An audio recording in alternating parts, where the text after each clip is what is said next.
lecture series speaker is Adam Collings. Adam is an author, historian, historic preservationist, and environmentalist. He has his books here, and he'll speak more about that, of course. Alps of Southern California. I personally have read this one. It's very interesting. Many really nice pictures in there. Very, very good book. And unfortunately, I haven't read this one yet. The rest of the list. But when I get time to sit down, well, I plan on doing that also. But Adam will be talking more about that. So let's bring up Adam Collings. Let me just run this, if I may, first. If I can get it to work. Thank you, John. I appreciate the invitation. Okay. Let's move your inland. Things could get tricky on Sunday, however. We have a chance of showers and a slight chance of thunderstorms as that low pressure system parks over Orange County. Highs will only get into the mid-60s at the beach and the mid-70s inland. It'll be very cool at the beach where waves are 2 to 3 feet, the water temperature is 60 degrees. Alrighty, still to come on Real Orange, we head west of the West and find ourselves in the middle of California history. Stick around. We're usually filled with dates and facts and figures. Our next guest wanted to shake things up a bit. His novel, California West of the West, tells the history of California in a truly unique way. We welcome San Clemente resident and author Adam Collings. This is a big book with an awful lot of information in there. How did you become so interested in writing about the West? Well, I've always been fascinated with history, California history in particular. While I was living in South America, I found myself being presented with a little history that was scripted by Antonio de Herrera. He was like a journalist, like the both of you at the time of the Spanish conquest, scribbling, taking notes on what was going on. The work was fascinating. In the middle of all that, reading this in Santiago, Chile, I found myself reading about California history as he was recording reports coming in from a guy named Juan Rodriguez sailing off to a place called California. It hooked me. And it was fascinating, the report that he gave, and I've been investigating it ever since. This is your 51st book, I understand. If you count everything, yes. Oh my goodness. Including much smaller works. Much smaller. This is a big one. Got a lot of info in here. How do you actually describe your writing? Well, and if I may, I'd like to point out that while this is a good read, I humbly submit, it's also not fiction. This is history. What I attempted to do, my heroes are Robert Louis Stevenson and Bret Harte. What I attempted to do was, this is such a great adventure, was to tell it as if it were an adventure story, but it's history.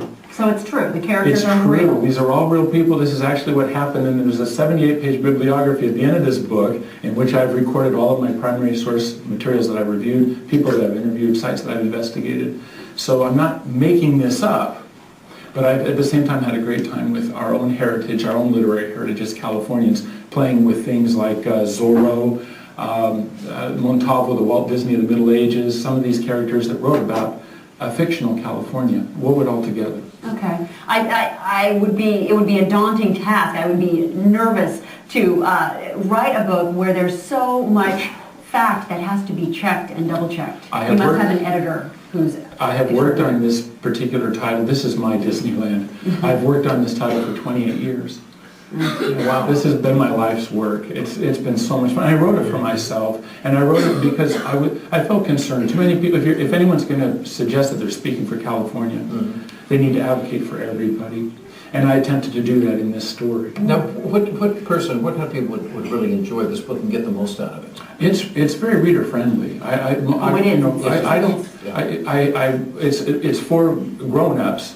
I know that our fourth graders are all studying California mission history, and a lot of parents come to me and they want me to sign this. They're going to give it to their kids. It's for us, big people.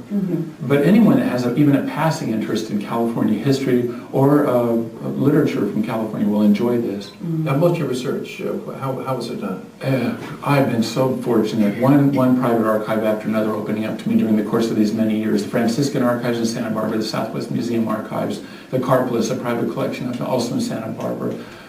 Many places like that have afforded me access to documents that many people haven't even taken the time to review. We're going to get copies of this. Absolutely, it's yours. No, where? At your favorite independent bookseller and or at Barnes & Noble or Borders. Okay, double check. California West of the West, and we thank you very much. Oh, thank you for having me on. Thanks for coming on. It is such an honor to be up here. I always think of Isaac Denison and that I had a farm in Africa. I had a home in Arrowhead. So whenever I come up here, it's just like coming home, and it's so beautiful up here. I got here a little early and went walking about, and it's just a joy to be up here, and I so appreciate this invitation, which was launched at the California Conference of California Historical Societies dinner in Solvang. I was there with Aline and John at the table with a group of people, and we discussed the possibility of my coming in, and at that point I had a friend that lived here. She's since passed. Look how long it's taken for me to get here. But I'm thrilled to be up here. Anyway, just to dive right in. With regard to that particular interview too, I have to share this. They assigned an intern to walk me through the studio, that's typical, and she hooked me up for sound, and then she said, and I quote, "I have wrote in 3 books, 2 screenplays, and I'm a massage therapist. You're on." So I looked stunned in that opening shot, because, well, I was. But and concerning being the big famous writer, I have always loved Rudyard Kipling's story about the American that he ran into on the street in London, who spoke to him condescendingly, and he said, "You're Rudyard Kipling, the famous writer? I hear they pay you $100 just to write a sentence." And he produces a $100 bill from out of his pocket, and he places it in the author's hand, and he says, "Here's $100, write me a sentence." And Kipling took out a pen and he wrote, "Thank you."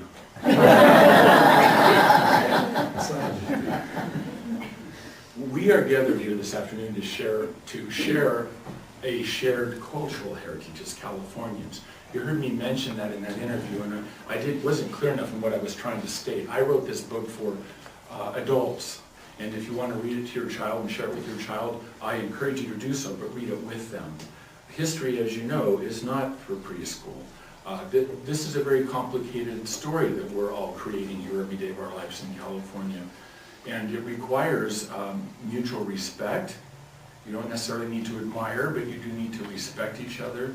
And so before I ever start these discussions, I want to ask that all of you take a pledge with me, okay? I'd like you to raise your right hand. Okay. In a spirit of nonpartisanship, each of us will, for the sake of this discussion, open our minds and our hearts without fear of reprisal to information that may conflict with our own belief system, so that, get that arm up, so that we might better understand our shared cultural heritage as Californians. That will do. Now I want to share a word from Plato here. He always said, that a child can be forgiven for being afraid of the dark. This true tragedy is when adults are afraid of the light. So be not afraid. All right. I humbly submit that mine is a voice of authority in this arena. I have walked this walk. I have gone where others whom I trusted told me not to go, and I have found nothing there but another missing form of language. That's what California is all about. It's the future, the very last chapter in the work that I've been putting together for the last 30 years now. I call it the very last chapter, Tomorrowland, and that is definitely where we live. So we're forging ahead, and the world's trying to keep up with us, frankly. Now, I'm going to discuss some things then that I bring up something, and then don't pigeonhole me. All right? Don't say, "Oh gosh, okay, he's pro-Catholic or pro-Mormon or pro-pagan or pro..." Just don't do that, okay? And I won't do that either. Out of respect, we're going to discuss a lot of different things, okay? And so let me just launch right into this. As a returned missionary from South America, and that doesn't mean I'm advocating for Christianity or Judaism or Islam or anything else. As a returned missionary from South America and a graduate of the Language Training Center at BYU and the LDS Institute of Religion, I found myself not only doing research but volunteering at the Catholic Diocese of Orange, which just happens to be housed on-site at Mission San Juan Capistrano. And in that capacity, I found myself uniquely positioned to address an endless intake of questions coming from 4th graders, from their parents, from school teachers, from mission docents.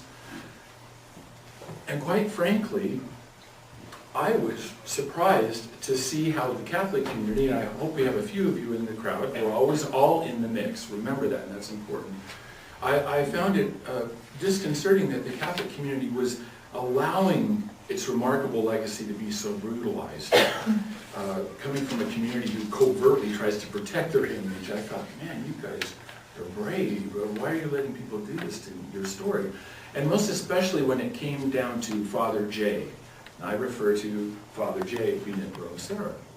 Serra was the reason that I showed up at the archives in the first place, having researched him from outside of Catholic circles. As a Latter-day Saint, I was surprised then to see a Latter-day Saint being eviscerated by his own community. His canonization process trivialized, and his marvelous work sealed up in some phony story.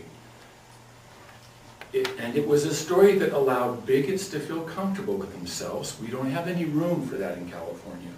And it alleviated honorable clerics and lay people from the uncomfortable conversations that you have to have if you're going to sort out the issues that surround this man and his mission.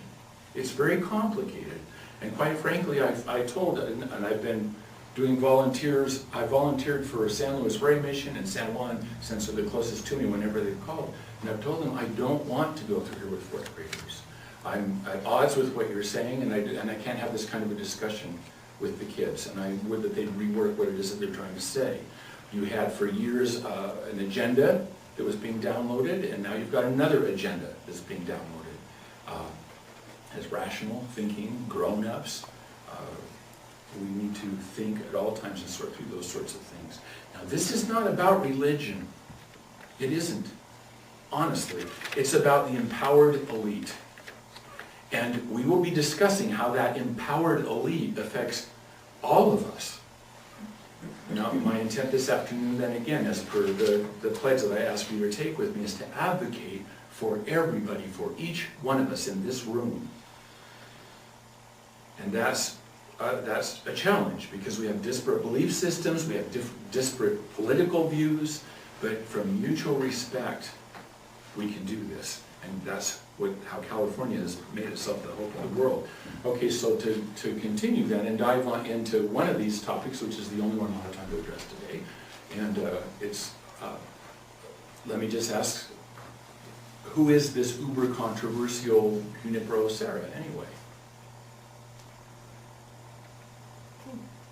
Priest?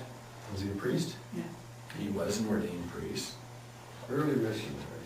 He was an early missionary. Spain, I think. Majorca specifically, but yes. That Did he establish brutalized- the missions? That brutalized the Indians? Some people Made it suggest that that's enslavement. exactly what some people say. Tony? I doubt that, but he set up the mission chain. He was instrumental in setting up the missions in California, San Fernando, Breeze, and this one in Santa Barbara. Yeah. All right, well, you all have a sense of who this particular individual is.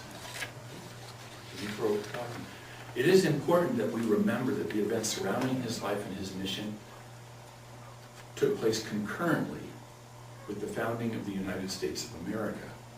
This is not ancient history.